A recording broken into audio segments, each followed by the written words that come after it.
My husband looked at me over dinner and said, "I've met someone. She's younger. I need you out by Saturday." I set my fork down. I folded my napkin. I didn't raise my voice. What he didn't know was that I'd found the property transfer documents in his desk drawer 2 weeks ago. I stood up. I cleared my plate. I walked to the bedroom and closed the door behind me so softly you could have heard a pin drop in the hallway. And then I pulled my phone from the nightstand drawer and scrolled to a contact I had saved 2 weeks earlier. Patricia Thornton, Esquire. Family law.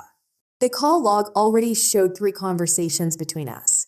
3 conversations Richard knew nothing about. He thought I was bluffing. He thought I was a 72-year-old woman with nowhere to go and no fight left in her. He was wrong about both. If you've ever been blindsided by someone you trusted completely, you'll understand what I'm about to tell you. This isn't just about a marriage ending. It's about what happens when you've spent 50 years building a life with someone and they forget who actually built it. If this story speaks to you, I'd love for you to hit that like button and subscribe if you haven't already. And wherever you're watching from tonight, whatever time it is where you are, I hope you know that your story matters too. Now let me tell you the rest of mine. My name is Vanessa. I'm 72 years old. I was a school librarian for 31 years before I retired. I raised 2 children. I have 4 grandchildren. I married Richard Calloway in 1974 when I was 22 years old and believed with every fiber of my being that the man standing across from me at that altar would be the last man I'd ever need. I wasn't naive. I was faithful. There's a difference, even though people like Richard never seem to understand it. I grew up in a home where loyalty meant something. My father was a carpenter. My mother taught piano lessons out of our living room. They didn't have much, but they had each other, and that was the whole point. That's what I brought into my marriage. Not wealth. Not status. Just a promise that I would show up every single day and give everything I had to the life we were building together. And I did. Lord knows I did. I supported Richard through law school. 3.5 years of working 2 jobs while he studied. I worked mornings at a bakery on Elm Street and afternoons filing paperwork at a medical office across town. I came home smelling like flour and rubbing alcohol, and I still made dinner every night. I still proofread his briefs. I still quizzed him before his exams while our first baby, Claire, slept in a bassinet beside the kitchen table. Richard passed the bar on his first try. He told everyone it was because of his discipline. He never once mentioned mine. After he got his license, he joined a small firm in the city, then a bigger one. Then he started his own practice. Criminal defense. He was good at it, charming in front of juries, sharp with judges, confident in a way that made people trust him, even when they probably shouldn't have. His reputation grew. So did his ego. But I told myself that was just ambition. I told myself it was the cost of success, and I was willing to pay it because we were partners. That's what I believed. That's what I needed to believe. While Richard built his career, I built everything else. I raised Claire and our son Mark mostly on my own. Richard was at the office by 6 and home after 8 most nights. I handled the school meetings, the doctor visits, the homework battles, the broken hearts, the car trouble, the college applications. I managed the household budget for decades. I knew to the penny what we had, what we owed, and what we could afford. Richard signed checks. I balanced the books. And when his mother, Dolores, got sick with Alzheimer's in 2003, it was me who moved her into our home. Not Richard. Me. I cared for that woman for 7 years. 7 years of feeding her, bathing her, reading to her, sitting beside her bed at 3 in the morning when she woke up terrified because she didn't recognize the room. Richard visited her on Sundays, sometimes. He'd stand in the doorway for 10 minutes and then say he had calls to make. When Dolores passed in 2010, Richard gave a beautiful eulogy at her funeral. He talked about sacrifice. He talked about devotion. He looked right at the congregation and said, she never had to face the end alone. He was talking about himself. He should have been talking about me. I never asked for credit. I never demanded recognition. I believed that a good marriage didn't need scorekeeping. But I see now that the absence of scorekeeping only works when both people are playing fair. Richard wasn't. He just hadn't told me yet. The changes started about a year before that dinner. Small things. The kind of things that seem meaningless on their own but start to form a shape when you lay them side by side. Richard joined a gym. He'd never been a gym person. 40 years of marriage and the man had never voluntarily done a push-up. And suddenly he was going 5 days a week. He bought new clothes. Not just practical things. Fitted shirts. Expensive cologne. A leather jacket that looked like something a man half his age would wear. I found it in his closet with the tags still on, and when I asked about it, he shrugged. A man can't update his wardrobe? He started being secretive with his phone. It was always face down on the counter. Always on silent. He'd take calls in the other room and come back with no explanation. He stopped asking about my day. Stopped sitting with me in the evenings. We used to watch the news together after dinner. For 40-something years, that was our routine. Coffee, the couch, the news. Then one night, he just didn't come downstairs. I waited for 30 minutes and then went up to find him in his office with the door closed. When I knocked, he opened it with an expression I can only describe as irritation. Like I was interrupting something important. Like I was the interruption. Then the criticisms started. My cooking. My appearance. The way I organized the kitchen cabinets. Why do you still make that casserole? Nobody likes it. Have you thought about doing something with your hair? The house feels cluttered. You keep too many things. Small cuts. Paper cuts. The kind that don't bleed but sting all day. I told myself he was stressed. I told myself retirement was hard for men like Richard, men whose identity was built on work. I made excuses for him the way I'd been making excuses for him for decades. But somewhere beneath the excuses, something in me was changing too. I just didn't have a name for it yet. 3 weeks before that dinner, I got the name. It was a Tuesday evening. Richard was in his office. The door was cracked open, just a few inches. I was walking past on my way to the linen closet when I heard him laughing.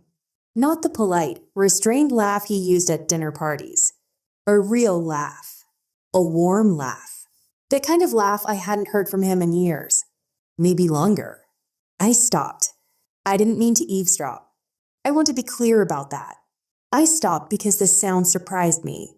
And then I heard him speak. Don't worry. It's almost handled. She won't be a problem. My chest went tight.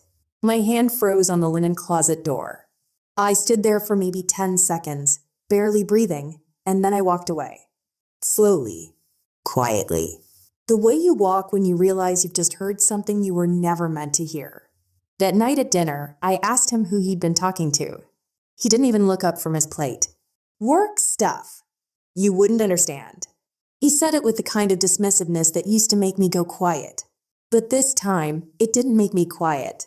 It made me alert. After he fell asleep that night, I opened his laptop. I knew his password. He'd used the same one for 15 years and never thought to change it because he never imagined I'd look. His calendar was open. And there, scattered across the last 4 months like a trail someone forgot to erase, were the entries. Lunch with A, dinner with A. Weekend with A. Over and over. Always the same initial.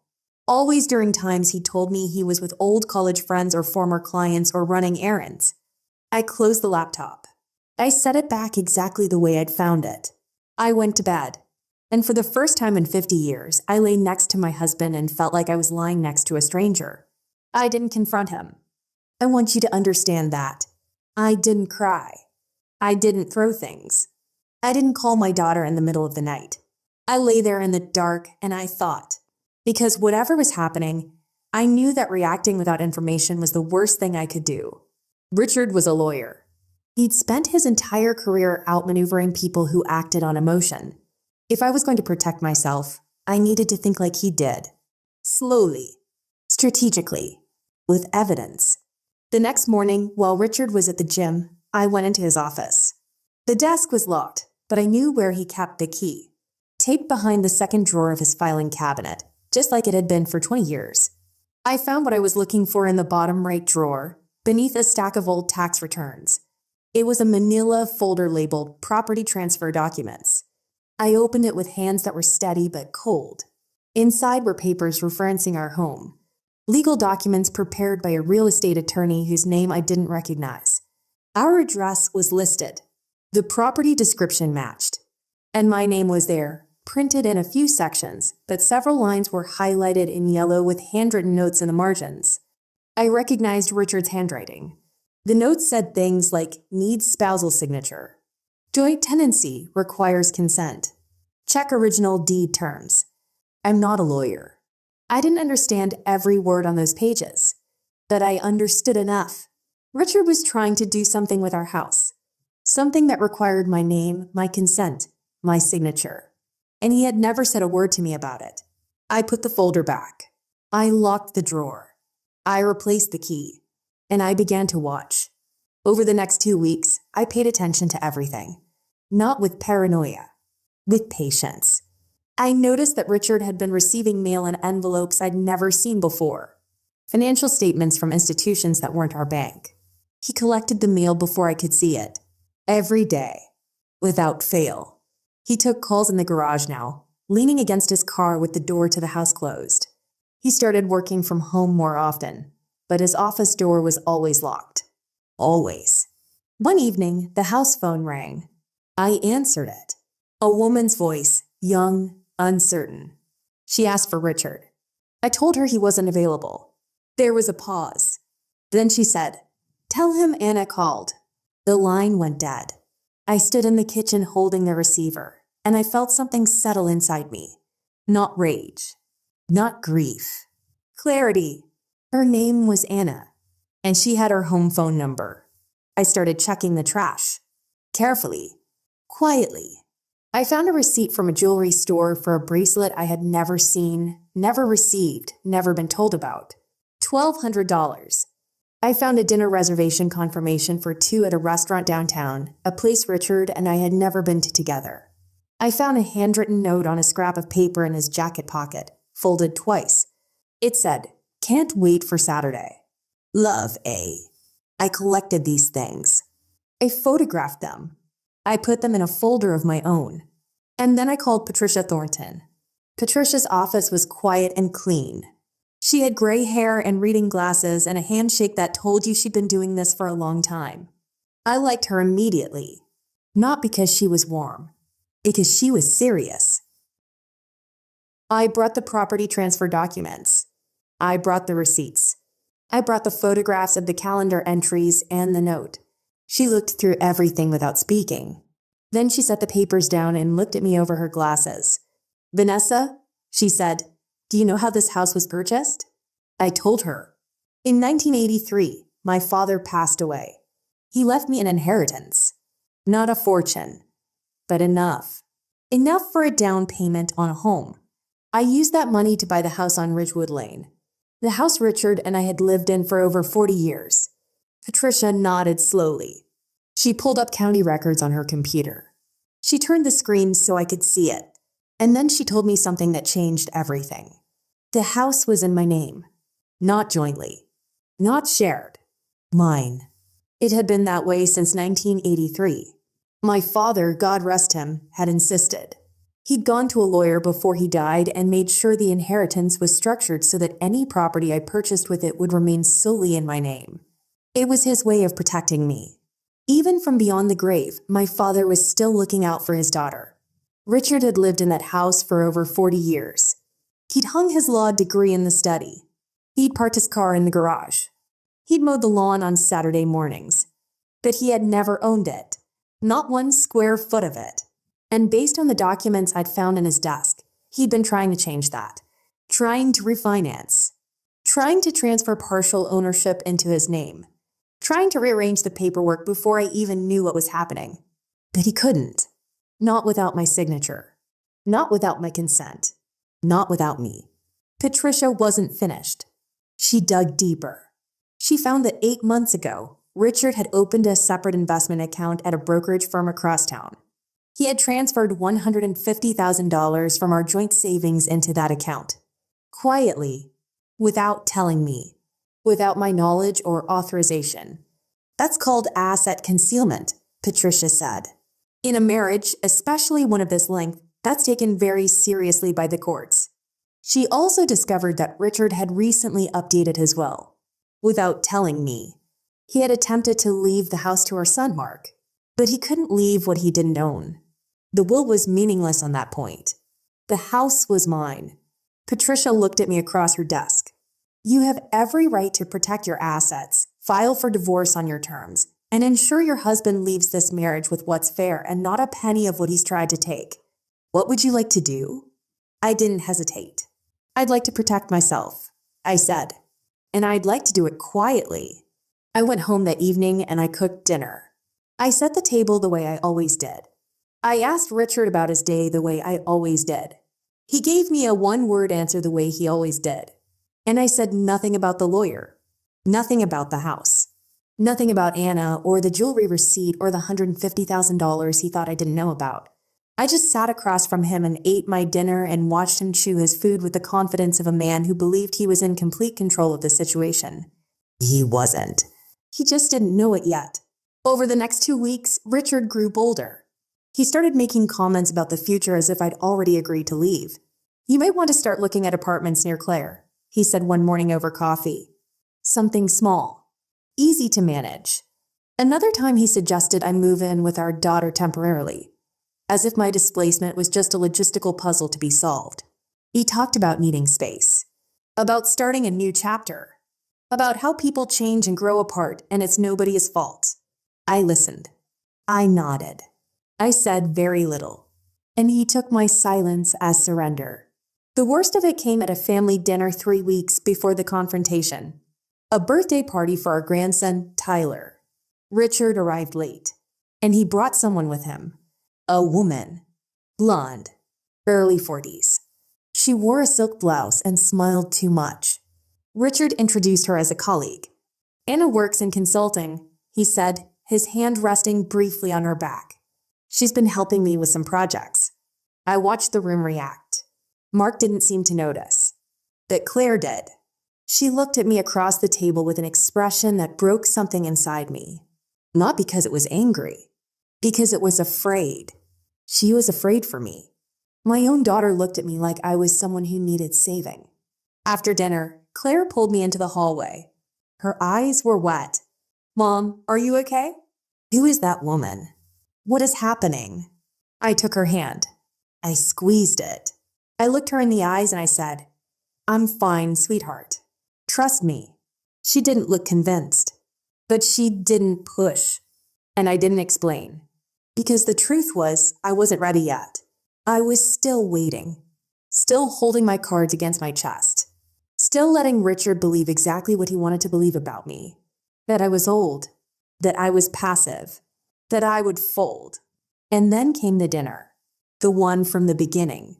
The one where he told me, between bites of the roast I'd made from scratch, that he'd met someone younger and I needed to be out by Saturday. The one where he laughed when I mentioned my lawyer. He laughed because he thought I had nothing. No leverage. No plan. No fight. He thought 50 years of marriage had made me small. He thought loyalty was the same thing as weakness. He thought I was the kind of woman who would pack a suitcase and disappear quietly because a man told her to. He was about to find out how wrong he was. The next morning, I woke up early. I showered. I dressed. I made coffee. And when Richard came downstairs in his bathrobe, still looking pleased with himself, I set a manila envelope on the kitchen table. He looked at it. What's this? Divorce papers, I said, prepared by my attorney. The smile didn't leave his face right away. It faded slowly, like a light dimming. He picked up the envelope. He pulled out the papers. He read the first page, then the second. Then he looked up at me with an expression I had never seen on his face before. Confusion. Real confusion. The kind that comes when the ground shifts beneath you and you realize you've been standing on something that was never solid. This is ridiculous, he said. You can't do this. I'll fight every line of this. You can try, I said. He started talking fast, the way he used to in courtrooms. Confident, aggressive, listing all the reasons this wouldn't hold up, all the things he'd do, all the people he'd call. He said I'd get nothing. He said I was being emotional. He said I should think very carefully before making a decision I couldn't take back. I waited until he was finished, and then I slid a second document across the table. He looked down. His eyes moved across the page, and then he went still. Completely still. The way a man goes still when he realizes the story he's been telling himself is a lie. It was the original deed to the house. My name. Only my name. Dated 1983. Filed with the county recorder's office and never amended. Never transferred. Never shared. This house is mine, Richard, I said. My voice was calm. My hands were steady. It always has been. You can't refinance it. You can't transfer it. You can't leave it to Mark in your will. You've been trying to take something that was never yours. His mouth opened. Nothing came out. I reached into the folder and pulled out the financial records. The brokerage account. The $150,000. The transfer dates. The account that had only his name on it. Patricia says this is called asset concealment, I said. She says it won't look good in court. She says a judge will take it very seriously, especially given the length of our marriage and the fact that I supported you through every stage of your career. Richard's face was gray. Not red. Not flushed with anger. Gray. The color of a man who has just realized that the person he dismissed, the person he belittled, the person he tried to erase from her own life, was the one holding all the power. He tried to argue. He started a sentence about how the house was a marital asset, how he'd paid the mortgage for years, how no judge would. I held up my hand. And for the first time in 50 years, he stopped talking when I told him to. You gave me 4 days to leave, I said. I'm giving you 30. After that, I'm changing the locks. He stared at me. And in that silence, I saw something I had never seen in Richard Calloway's eyes before. Not remorse. Not love. Not even shame. Fear. I picked up my coffee. I walked to the living room. And I sat down in my chair by the window, in my house, in the life I had built with my own hands, and I watched the morning light come through the curtains. Richard moved out in 3 weeks. Not 30 days. 3 weeks. He didn't fight. Not really. His bluster lasted about 48 hours before Patricia sent his attorney a detailed letter outlining the asset concealment, the hidden account, the forged intent behind the property documents, and the timeline of his relationship with Anna. His attorney called back within a day and suggested they negotiate. The divorce was finalized 8 months later. I kept the house. I received half of the retirement accounts and alimony payments reflecting 50 years of partnership. The judge was a woman in her 60s who looked at Richard over her glasses when he tried to minimize my contributions and said, Mr. Calloway, this court does not confuse silence with absence. I almost smiled. Almost. Richard married Anna 6 months after the divorce was finalized. I heard through mutual friends that the relationship was already difficult. Apparently, Anna had believed Richard was wealthier than he turned out to be. She'd imagined a certain kind of life. A house like the one on Ridgewood Lane. Vacations. Security. Instead, she got a 2-bedroom apartment and a man whose pride had been gutted in open court. I don't know if I feel sorry for her. I don't think about her enough to decide. I thought the hardest part would be the loneliness. And there were nights, especially in those first few months, when the house felt too big and too quiet and the absence of another person's breathing in the dark made me ache in places I didn't know could hurt. I won't pretend I didn't grieve. I grieved the marriage I thought I had. I grieved the man I thought Richard was. I grieved the future I'd imagined, the one where we sat on the porch together and watched our grandchildren play in the yard and grew old in the way old people are supposed to grow old. Together. Gently. With grace. But grief passes. Not quickly. Not cleanly. That it passes. Claire moved back home for a few months. She said it was to keep me company, but I think she needed the comfort as much as I did. We cooked together in the evenings. Watched old movies, sat on the porch with tea and talked about everything and nothing. She told me she was proud of me. That was the first time I cried. Not from sadness, from something closer to relief. I went back to volunteering at the library.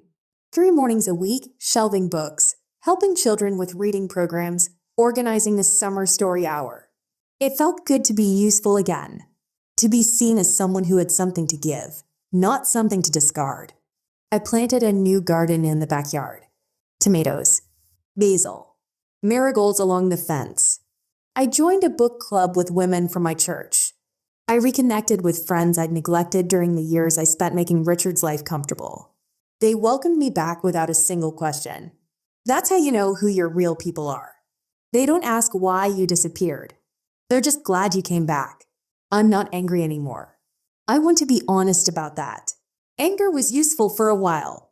It kept me sharp, kept me focused. But it's not something I want to carry into whatever years I have left. Richard made his choices. He'll live with them. And I'll live with mine. For 50 years, I believed love meant loyalty. And it does. But I learned that loyalty without respect is just servitude. I gave Richard everything. My youth, my work, my patience, my trust. He thought that made me weak. He thought my silence was submission. He thought my kindness was ignorance. And because he believed those things, he never once considered the possibility that I might be the one holding the deed, that I might be the one with the lawyer, that I might be the one who quietly, carefully, and without raising her voice, dismantled every assumption he had ever made about who held the power in our home. I don't hate him. I feel something closer to pity, though even that fades with time. But I will never forget the look on his face when I slid that deed across the table. The moment when 50 years of arrogance met one piece of paper and lost. Sometimes the quietest people hold all the power. They just choose when to use it.